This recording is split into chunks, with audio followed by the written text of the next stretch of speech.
Kulveer Singh Munda computer educator YouTube channel पर आपका स्वागत करता हूं।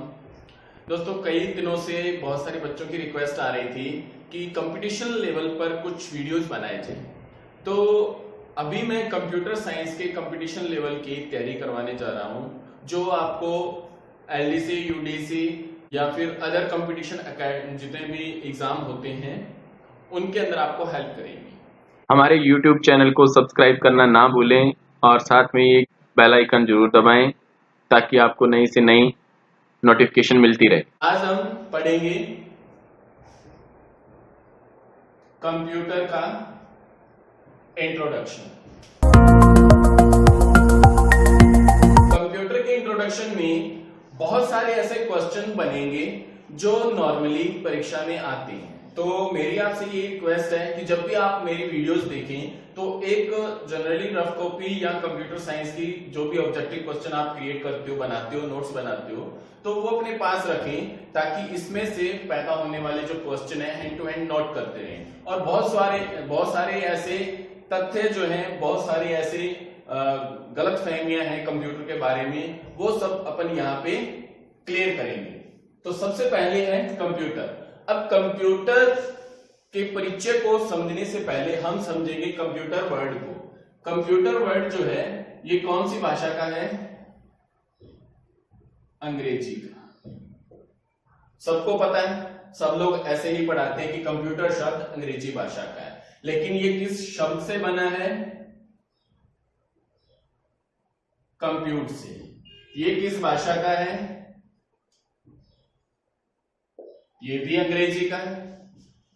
बहुत सारी बुक्स में आपको मिल जाएगा कि कंप्यूटर शब्द लैटिन भाषा का है और कंप्यूटर शब्द जो है वो अंग्रेजी भाषा का, या फिर दोनों को लैटिन भाषा का बोल दिया जाता है।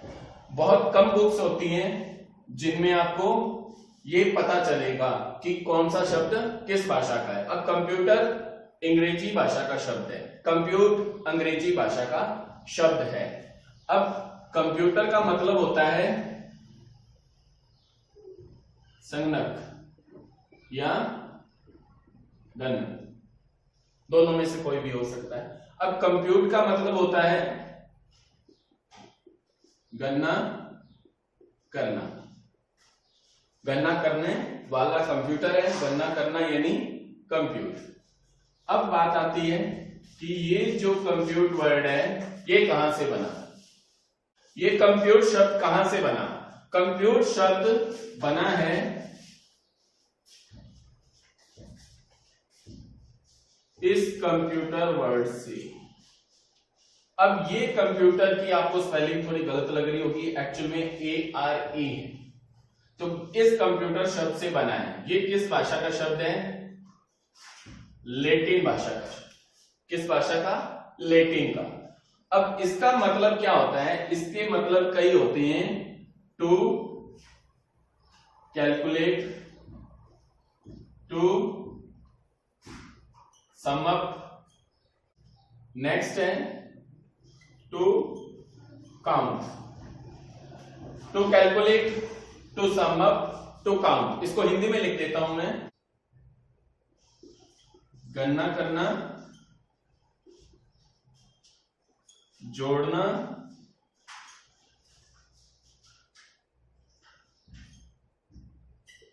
गिनती करना। ये इसके तीन अलग अलग शब्द निकलते हैं इनमें से, कंप्यूटर में से। कंप्यूटर किस भाषा का शब्द है? लैटिन का, जिसका मतलब क्या होता है? कैलकुलेट करना, सम अप करना या काउंट करना, गिनती करना, जोड़ना या गणना करना। और इसी शब्द से मिलकर कंप्यूट शब्द बना है जो कि अंग्रेजी भाषा का है। और इसी कंप्यूट शब्द से इसका मतलब क्या होता है? गणना करना। अब गणना करने का मतलब इसका है, और गणना करने वाला कौन है? कंप्यूटर। इसीलिए इस कंप्यूटर शब्द को बनाते टाइम इस वर्ड का बेस लिया गया। तो कंप्यूट शब्द से कंप्यूटर बना है, दोनों अंग्रेजी भाषा के शब्द हैं, लेकिन कंप्यूट जो है वो लैटिन भाषा के कंप्यूटर वर्ड से मिला है। ठीक है। अब बहुत सारे ऐसे क्वेश्चन आ जाते हैं कि कंप्यूटर शब्द किस भाषा का है? अंग्रेजी का, 1 नंबर पक्का। कंप्यूट शब्द किस भाषा से? अंग्रेजी का, 1 नंबर पक्का। कंप्यूटर शब्द किस वर्ड से बना है? कंप्यूट से, अंग्रेजी भाषा के कंप्यूट शब्द से। एक नंबर कंफर्म। उसके बाद कंप्यूट शब्द किससे बना है? कंप्यूटर से। यहां पे गलती कर जाते हैं बहुत सारे लोग कि कंप्यूट शब्द कंप्यूटर शब्द से बना है। कौन से कंप्यूटर से? लैटिन भाषा के कंप्यूटर से, और जिसका मतलब क्या होता है? इन तीनों में से कोई भी हो सकता है। तो यहां पर हमने 3-4 क्वेश्चन क्लियर कर लिए कि किस तरह से कंप्यूटर बना है, शब्द बना है। इसके बाद चलते हैं कंप्यूटर के जनक की तरफ। अब जो कंप्यूटर का जनक है वो है चार्ल्स बेबेज। अब जनक का मतलब होता है पिता, जिसने जन्म दिया है। तो कंप्यूटर वर्ड को या कंप्यूटर एक मशीन है जो, उसको जन्म किसने दिया है? Charles Babbage. अब बात करते हैं कंप्यूटर के जनक की, यानी फादर ऑफ कंप्यूटर। सिंपल सा क्वेश्चन है, बार बार आ जाता है, बहुत सारी परीक्षाओं में आता है। Who is the father of computer? Father of computer कौन है, यानी कंप्यूटर के पिता किसे कहा जाता है? तो चार्ल्स बेबेज।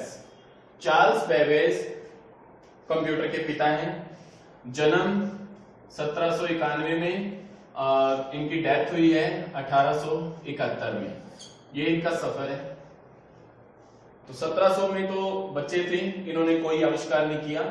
1800 में सारे आविष्कार किए। कितने आविष्कार किए हैं? कुल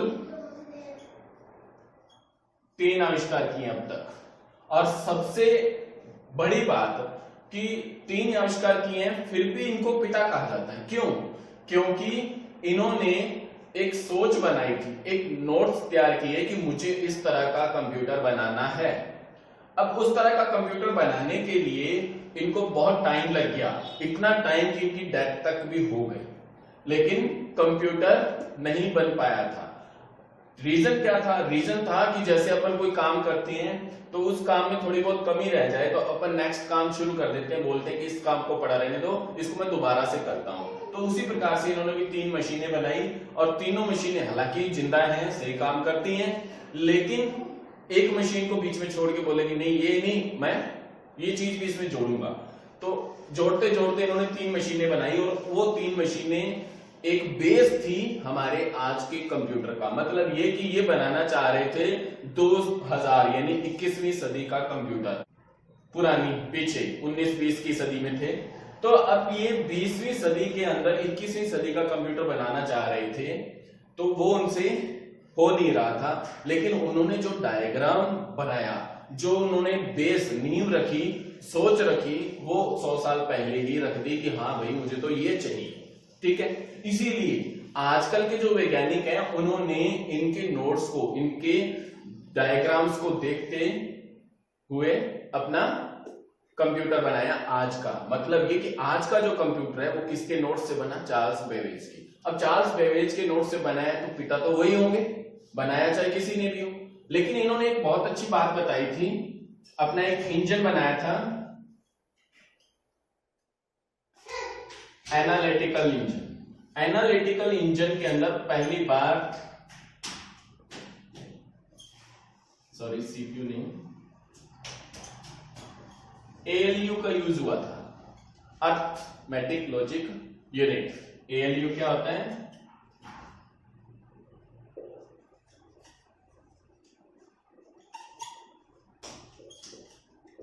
अर्थमेटिक लॉजिकल यूनिट। इसका आविष्कार इन्होंने सबसे पहले किया था। मतलब ये कि इसकी वजह से हमारे कंप्यूटर में काम करने की क्षमता आ गई थी, और ये इस एएलयू की वजह से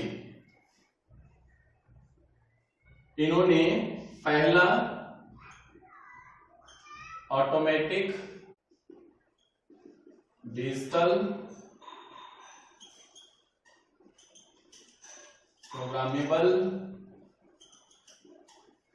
कंप्यूटर बनाया था। ये पहला ऐसा कंप्यूटर था जिसमें एएलयू था, और इसकी वजह से ये क्या था? Automatic digital programmable computer. मतलब प्रोग्रामिंग के द्वारा अपने आप कैलकुलेशन कर सकता था। तो इसी वजह से इनको फादर ऑफ कंप्यूटर कहा जाता है। और ये एनालिटिकल इंजन ही फर्स्ट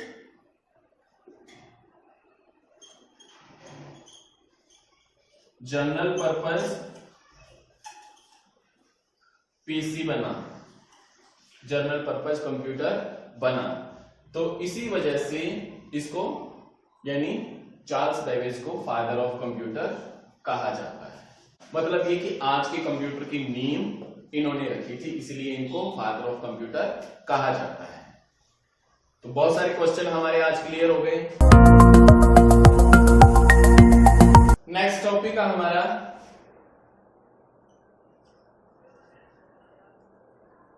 एडवांटेज या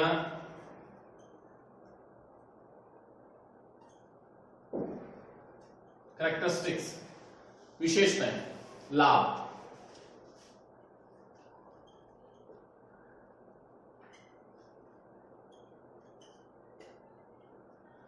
लाभ होते हैं कि इससे हमें क्या क्या प्रॉफिट है कंप्यूटर से, और कंप्यूटर क्या क्या विशेषताएं रखता है ताकि हमें लाभ हो सके। तो इसीलिए कैरेक्टरिस्टिक और लाभ दोनों लगभग सेम है। तो सबसे पहले नंबर पे आता है जैसे स्पीड।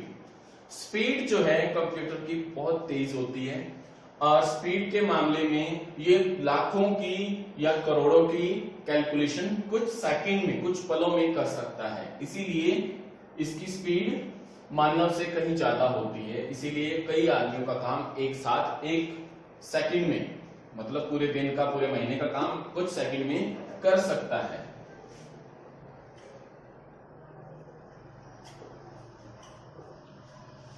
नेक्स्ट है 2 नंबर पर एक्यूरेसी, क्षमता। एक्यूरेसी यानी क्षमता। क्षमता से मतलब हो गया कि ये लगातार काम कर सकता है। लगातार का मतलब कि ये थकता नहीं है, बिना थके लगातार काम कर सकता है। इसमें क्षमता बहुत अधिक होती है। और दूसरा, इसकी जितनी भी कैलकुलेशन होती है वो एक्यूरेट होती है, गलत होने का चांस बिल्कुल भी नहीं है। 100% शुद्ध होता है, 100% शुद्ध। ये एक्यूरेसी है। नेक्स्ट आता है 3 नंबर पर स्टोरेज। स्टोरेज बोल सकती हैं या फिर हाई स्टोरेज बोल सकती हैं।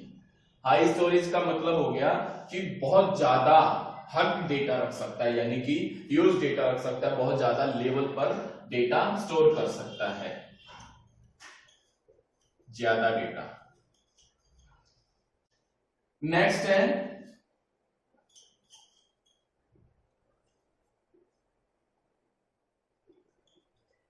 वर्सेटिलिटी। वर्सेटिलिटी होती है विविधता, एक तरह से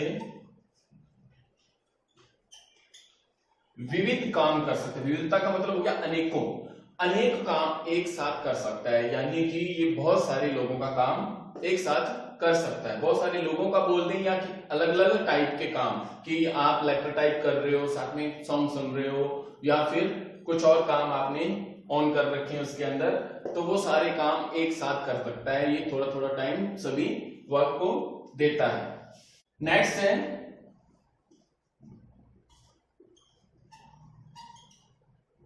डिलीजेंस। डिलीजेंस होता है परिश्रम, लगातार काम कर सकता है, ये इसकी डिलीजेंसी है। थकता नहीं है, थकान महसूस नहीं होती इसको, तो ये लगातार बिना रुके बिना थके काम कर सकता है। तो ये हमारी कुछ विशेषताएं हैं, लाभ हैं इसके, कि ये प्लस पॉइंट है। अब बात आती है नेगेटिव पॉइंट। नेगेटिव पॉइंट के अंदर सबसे ज्यादा जो माइनस पॉइंट इसका है वो है आईक्यू। हाँ जी, आईक्यू मतलब इसका खुद का दिमाग नहीं होता है, प्रोग्रामिंग पर काम करता है, कमांड्स पर काम करता है। जो कमांड्स यूजर देगा उसी पे काम करेगा। कमांड्स दिए हैं तो उसका 100% शुद्ध रिजल्ट आएगा, चाहे वो कमांड्स गलत हो चाहे सही हो, चाहे वो हैकर यूज कर रहा है चाहे क्रैकर यूज कर रहा है। तो दोनों लेवल में IQ जो है इसका 0 है। इसको नहीं पता कि कौन सा काम सही है कौन सा गलत है, तो IQ लेवल नहीं है। नेक्स्ट टॉपिक आता है हमारा उपयोग,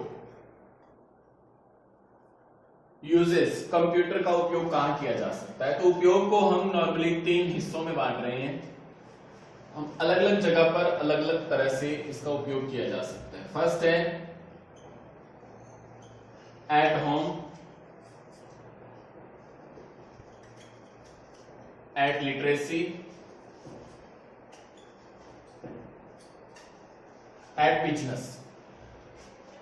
घर में इसका क्या यूज हो सकता है, शिक्षा में क्या यूज हो सकता है, और या फिर व्यापार में इसका क्या उपयोग हो सकता है। 3 हिस्सों में बांटा है हमने। तो तीनों हिस्सों में देखो, सबसे पहले घर के अंदर आप स्कूल वर्क कर सकते हो या होमवर्क बोलते हैं जिसको, स्कूल वर्क कर सकते हो इससे। नेक्स्ट दूसरे नंबर पे आता है एंटरटेनमेंट, यानी आप म्यूजिक सुन सकते हो, वीडियोस मूवीज वगैरह देख सकते हो घर पे बैठ के। नेक्स्ट आता है सोशल मीडिया, आप सोशल मीडिया का यूज कर सकते हो घर पे, जिसमें यूट्यूब, फेसबुक, ट्विटर वगैरह उन पे आप शेयरिंग कर सकते हो। नेक्स्ट आता है नॉलेज,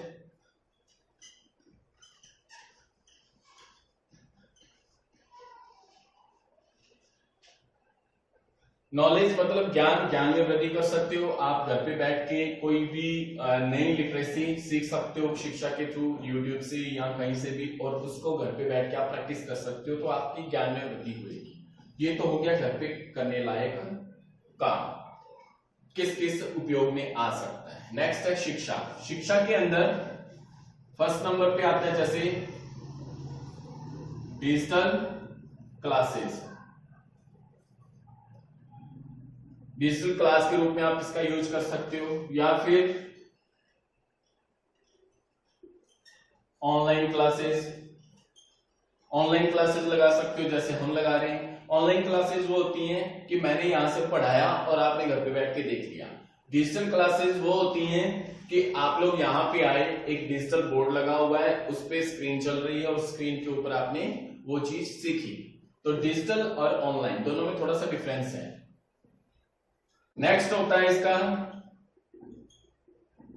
डिजिटल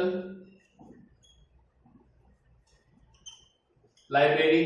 डिजिटल लाइब्रेरी का मतलब ये हो गया कि आप अपने कंप्यूटर को लाइब्रेरी की तरह यूज कर सकते हो, या फिर लाइब्रेरी के अंदर आप कंप्यूटर को यूज कर सकते हो। कंप्यूटर को आप लाइब्रेरी के अंदर कंप्यूटर का यूज कर सकते हो। कैसे करोगे? आपने बुक इशू की, किसी को बुक रिसीव की किसी से, या फिर आप उसमें बहुत सारी बुक्स को स्कैन करके रख सकते हो, जिसमें क्या होगा कि वो सारी बुक्स ऑनलाइन हो जाएंगी, पीसी में पड़ी रहेगी। आपको बुक खोलने की जरूरत नहीं है, कितने नंबर पेज पे जाना है, कितने नंबर चैप्टर पढ़ना है, आप डायरेक्ट पीसी में से ही पढ़ सकते हो। नेक्स्ट आता है रिसर्च या प्रोजेक्ट। रिसर्च या प्रोजेक्ट, रिसर्च होता है आपको शोध करना है किसी भी विषय पर, या प्रोजेक्ट बनाना है, आप कोई प्रोजेक्ट क्रिएट कर रहे हो, बना रहे हो, तो लिटरेसी के अंदर प्रोजेक्ट बनाने के काम भी आ सकता है या रिसर्च के भी काम आ सकता है। दोनों ही प्रकार में आप कंप्यूटर का यूज कर सकते हो।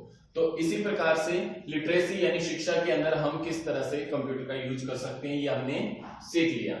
नेक्स्ट है व्यापार। व्यापार में सबसे पहला आता है कम्युनिकेशन। एक जगह से दूसरी जगह आप कम्युनिकेट कर सकते हो लैपटॉप या पीसी के थ्रू। आप वीडियो कॉन्फ्रेंस कर सकते हो, ऑनलाइन मीटिंग कर सकते हो, वो कम्युनिकेशन के अंदर आ जाता है। नेक्स्ट आता है सेल परचेज, आप सेल परचेज का काम कंप्यूटर में कर सकते हो, बिजनेस का कोई भी काम। तो बिजनेस के अंदर आप सेल कर रहे हो, कुछ भी परचेज कर रहे हो, अकाउंट मेंटेन कर रहे हो, वो सब काम इसमें कर सकते हो बिजनेस के तौर पर कंप्यूटर में। नेक्स्ट आता है HR, human resource. Human resource से मतलब हो गया कोई फाइनेंस का काम है, कोई उधारी का काम है, वो सब काम आप इसमें हैंडल कर सकते हो। स्टाफ को हैंडल कर सकते हो, किस स्टाफ को क्या काम दिया गया है, उसकी पोस्ट क्या है, उसकी सैलरी कितनी है, वो सारी डिटेल आप इसमें रख सकते हो। तो वो HR का वर्क होता है। नेक्स्ट आता है ट्रेनिंग। ट्रेनिंग नॉर्मली बिजनेस के अंदर जो नए वर्कर्स आते हैं उनको ट्रेन करने के लिए हम ट्रेनिंग देते हैं। तो आप कंप्यूटर के थ्रू ट्रेनिंग दे सकते हो, घर पे बैठे दे सकते हो, या फिर अपने ऑफिस में अलग से एक ट्रेनिंग रूम बना होता है, वहां पे आप ट्रेनिंग दे सकते हो या एजुकेशन दे सकते हो। तो बिजनेस के अंदर ट्रेनिंग के रूप में भी ये काम आता है। तो उपयोग हम 3 हिस्सों में बांटते हैं, होम, लिटरेसी और बिजनेस। और इन्हीं 3 हिस्सों के मैंने 4 टुकड़े बना रखे हैं। स्कूल का काम कर सकते हो, एंटरटेनमेंट कर सकते हो, सोशल मीडिया का काम या नॉलेज में वृद्धि कर सकते हो। लिटरेसी के अंदर डिजिटल क्लास लगा सकते हो, ऑनलाइन क्लास लगा सकते हो, डिजिटल लाइब्रेरी बना सकते हो, या रिसर्च या प्रोजेक्ट के अंदर आपके ये काम आ सकता है। बिजनेस के अंदर कम्युनिकेशन का काम कर सकता है, सेल परचेज का हिस्ट्री रख सकता है, रिकॉर्ड रख सकता है, HR का पूरा वर्क देख सकता है, या फिर ट्रेनिंग के काम आ सकता है।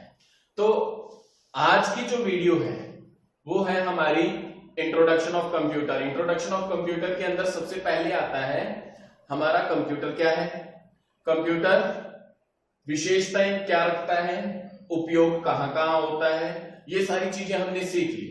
अब हम चलते हैं इसकी डेफिनेशन पर। कंप्यूटर क्या है इसके बारे में। पहले हमने पढ़ा था कंप्यूटर शब्द क्या है, अब पढ़ते हैं कंप्यूटर क्या है।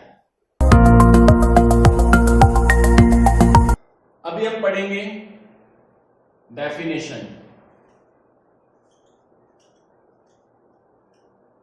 परिभाषा। परिभाषा मतलब ये क्या काम कर सकता है उसको हम परिभाषा के रूप में दिखाएंगे। तो परिभाषा के अंदर सबसे पहले यह है एक इलेक्ट्रॉनिक मशीन है। मतलब ये कि ये बिजली से चलने वाला एक यंत्र है, मशीन है।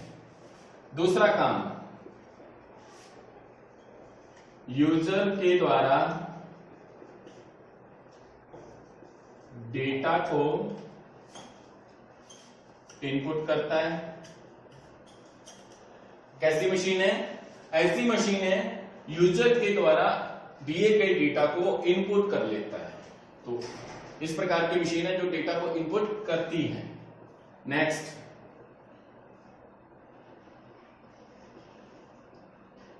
डेटा को प्रोसेस करती है।